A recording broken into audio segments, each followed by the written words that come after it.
Hi friends, இன்றைக்கி ரொம்பவுமே இன்ட்ரெஸ்டிங்கான ஒரு ரெசிபி தான் பார்க்க போகிறோம். இது நிறைய பேர் ட்ரை பண்ணியிருப்பீங்களான்னு எனக்கு தெரியல, பட் நான் ஃபஸ்ட் ட்ரை பண்ணப்போ சூப்பராக வந்தது. ஸோ உங்களுக்கு ஷேர் பண்ணலான்ட்டு இதை சொல்கிறேன். இப்போது இதுக்கு நான் 1 கப் கடலை மாவு எடுத்துக்கிறேன். அதுக்கு 1/4 கப் அரிசி மாவு சேர்த்துக்கிறேன். இது கூட ஒரு பெரிய வெங்காயத்தை நல்லா கட் பண்ணி சேர்த்துக்கிறேன். அப்புறம் கருவேப்பிலை, கொத்தமல்லி, ஒரே ஒரு பச்சை மிளகாய், இது எல்லாமே பொடியாக நறுக்கி சேர்த்துக்கிறேன். இது கூட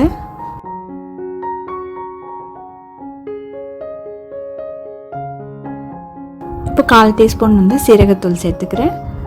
அப்புறம் 1/4 டீஸ்பூன் மஞ்சள் தூள், 1/2 டீஸ்பூன் மிளகாய்த்தூள், இந்த மாவுக்கு தேவையான அளவுக்கு உப்பு, கொஞ்சமாக பெருங்காயத்தூள் சேர்த்து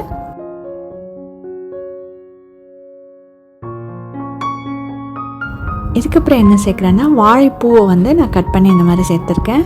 இது எல்லாமே சேர்த்து நல்லா மிக்ஸ் பண்ணி வச்சுக்கலாம். கொஞ்சம் கொஞ்சமாக தண்ணி தெளித்து தான் மிக்ஸ் பண்ணணும்.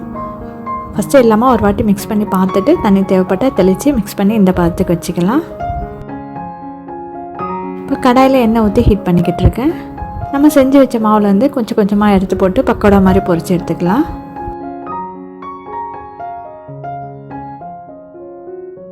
பாருங்கள், சூப்பராக பொரித்து எடுத்தாச்சு. இந்த பக்கோடாவை நீங்கள் செஞ்சு கொடுத்தீங்கன்னா, இது வாழைப்பூவில் செஞ்சதுன்னு யாருமே நம்ப மாட்டாங்க. அவ்வளோ டேஸ்டியாக இருந்தது. வாழைப்பூ பிடிக்காதவங்க கூட இது சூப்பராக சாப்பிடுவாங்க. இன்னும் கொஞ்சம் வேணும்னு கேட்டு வாங்கி சாப்பிடுவாங்க. அவ்வளோ டேஸ்டியாக இருந்தது. நீங்களும் நான் சொன்ன இதே மெத்தடில் இதை செஞ்சு பார்த்துட்டு இந்த பக்கோடா எப்படி வந்துச்சுன்னு எனக்கு கமெண்ட்டில் சொல்லுங்கள் ஃப்ரெண்ட்ஸ். வீடியோ பிடிச்சிருந்தால் சேனலை சப்ஸ்கிரைப் பண்ணுங்கள். மறக்காமல் உங்கள் ஃப்ரெண்ட்ஸ் அண்ட் ஃபேமிலிக்கும் ஷேர் பண்ணிவிடுங்க. நெக்ஸ்ட் ஒரு இன்ட்ரெஸ்டிங்கான வீடியோவில் மீட் பண்ணலாம். தேங்க்யூ ஃப்ரெண்ட்ஸ், பாய்.